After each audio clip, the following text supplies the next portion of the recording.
نکاح کس عمر میں ہونا چاہیے، اس کے بارے میں اسلام ہمیں کیا تعلیم دیتا ہے؟ اصل میں نکاح کے بارے میں جب اس کی اہمیت کو ہم اپنے سامنے رکھیں تو بہت ساری چیزیں ہمارے سامنے واضح ہو جائیں گی کہ نکاح کرنا جو ہے یہ کوئی بچوں کا کھیل نہیں ہے کہ آج نکاح کیا اور ہفتے 2 مہینے کے بعد جو ہے وہ نکاح ختم کر دیں گے۔ یہ نکاح ایسا معاملہ نہیں ہے۔ بطور خاص ہمارے ہندوستان کا جو پاکستان کا جو معاملہ ہے بر صغیر کا، وہ یہ ہے کہ نکاح زندگی بھر کا نباہ ہوتا ہے، اور ویسے ہی اسلامی روح سے نکاح جو ہے وہ زندگی بھر کا نباہ ہے۔ تو اب نکاح کرنا جو ہے جب یہ اتنا اہم معاملہ ہے کہ نکاح کے بعد لڑکی جو ہے اس کے اوپر شوہر کے حقوق و ذمہ داریاں وہ تمام کی تمام عائد ہو جاتی ہیں، اور شوہر کے اوپر بیوی کے حقوق لازم ہو جاتے ہیں، اس کے خرچے اور اس کے دیگر جو ہے وہ ذمہ داریاں۔ پھر ہمارے معاشرے کے اندر شادی شدہ کا جو معاملہ ہے وہ غیر شادی شدہ کی بنسبت منفرد ہوتا ہے۔ گھر کے اندر جو غیر شادی شدہ لڑکا ہے اس کی حیثیت کچھ اور ہے، اور شادی شدہ کی حیثیت کچھ اور ہے۔ غیر شادی شدہ دیگر رشتہ داروں سے ملتا ہے، اس کی حیثیت اور ہے۔ شادی شدہ جب ملتا ہے اس کی حیثیت کچھ اور ہے، یعنی اس کو ایک اہمیت ہوتی ہے، اس کی اہمیت بڑھ جاتی ہے، اور ذمہ داریاں اس کی بڑھ جاتی ہیں۔ جب یہ تمام چیزیں ہیں پھر بیوی کا خرچہ یہ شوہر کے ذمے۔ اب آپ اس پر غور کریں کہ ایک لڑکا کماتا کچھ بھی نہیں، اس کی آمدنی کے اسباب کوئی بھی نہیں ہے۔ اب اگر اس کی شادی کی جاتی ہے اور شادی کے بعد نہ وہ بیوی کے اخراجات پورے کر پاتا ہے، اور نہ اپنی نا سمجھی اور نہ تجربہ کاری کی وجہ سے بیوی کے حقوق پورے کر پاتا ہے، ابھی اس کے ایک کھلنڈرا پن اور کھیل کود کی اس کی عمر چل رہی ہے، میچور نہیں ہے، سمجھدار نہیں ہے، باشعور پورے طریقے سے نہیں ہوا، ایسی صورت کے اندر اس کا نکاح کرنا بہت ساری خرابیوں کو جنم دیتا ہے۔ اب ایک طرف تو یہ معاملہ ہے، دوسری طرف یہ معاملہ ہے کہ سمجھداری اور شعور یہ ساری چیزیں ایک جداگانہ حیثیت رکھتی ہیں، لیکن اس کے ساتھ یہ بھی ہے کہ بقیہ تمام کاموں اور چیزوں کے اندر اگرچہ شعور آئے یا نہ آئے، لیکن آدمی کے جو فطری تقاضے ہیں، جو اس کے جنسی تقاضے ہیں، یہ بہرحال عمر کے ساتھ ساتھ بڑھتے جاتے ہیں۔ اب ہمارے ہاں کا جو معاشرہ ہے وہ ایسا معاشرہ ہے کہ ایک طرف ذمہ داریاں بڑھ گئیں اور ایک طرف اس کو اکسانے والے معاملات بڑھ گئے۔ ہمارے ہاں بے پردگی، ٹی وی، بے حیائی، فلمیں، ڈش اور انٹرنیٹ، اور ہمارا بازاروں کا ماحول، ہمارا دفتروں کا ماحول، اور ہمارے ہاں جس طرح کی تعلیم دی جا رہی ہے، ہمارے ہاں مخلوط تعلیم کا سسٹم ہے، یہ ساری چیزیں وہ ہیں کہ جو آدمی کو اس حوالے سے مجبور کرتی ہیں کہ وہ نکاح کی طرف قدم اٹھائے،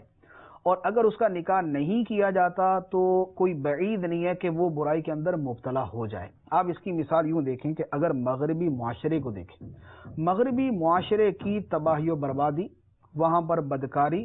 اور اس طرح کی غلط کاریوں کے بڑھنے کی وجہ یہ ہوئی کہ وہاں پر نکاح کو مؤخر کر دیا، اور نکاح پر اکسانے والی چیزوں کو یا نکاح کے فعل پر اکسانے والی چیزوں کو بڑھا دیا۔ ان کے معاشرے نے ان کے اندر بے حیائی، آزادی، آزاد روی، آزادی رائے، اس طرح کے ناموں سے اتنی زیادہ بے حیائی اور گندگی بھر دی، اور دوسری طرف نکاح کے اوپر جو ہے وہ پابندی لگا دی کہ نکاح اس عمر تک نہیں کیا جائے گا، اس کے بعد کریں گے۔ اب اس کا نتیجہ یہ نکلا کہ مغربی دنیا زناکاری، بدکاری اور اس طرح کی غلط کاریوں کے اندر مبتلا ہو گئی۔ وہ ماحول ہمارے ہاں بھی کنورٹ ہو رہا ہے، ہمارے ہاں کا معاشرہ بھی جو ہے وہ مغرب کے پیچھے پیچھے چلنے کی کوشش کرتا ہے، اسی طرح بے حیائی، بے پردگی جو ہے وہ بڑھتی جا رہی ہے۔ اب اگر ایک طرف نکاح کو مؤخر سے مؤخر کرتے رہے کہ بھئی اس کی ذمہ داریاں چونکہ ابھی پوری نہیں کر پا رہا، لہذا اس کا نکاح مؤخر کر دیا جائے، دوسری طرف اس کو بہت ساری چیزیں جو ہے وہ مجبور کر رہی ہیں اس کے جنسی اور فطری تقاضے پورے کرنے کے اوپر، اب نکاح ہوتا نہیں، آدمی غلط راہ کی طرف چل پڑتا ہے۔ تو نکاح کے اندر ان دونوں معاملات کو سامنے رکھا جائے، ذمہ داریوں کا شعور جو ہے اس کو دیا جائے، اگر نہیں ہے تو اس کو دیا جائے، اگر وہ سمجھدار نہیں ہے تو اس کو سمجھداری کی باتیں سکھائی جائیں، اس کی تربیت کی جائے۔ اسلام جو ہے پہلے تربیت پہ زور دیتا ہے۔ اب اس کے ساتھ جو اس کے دیگر تقاضے ہیں ان کو سامنے رکھتے ہوئے نکاح کے اندر بہت زیادہ تاخیر نہ کی جائے، نہ اتنی تاخیر ہو کہ جس کی وجہ سے اس کے گناہ کے اندر پڑنے کے امکانات بڑھ جائیں،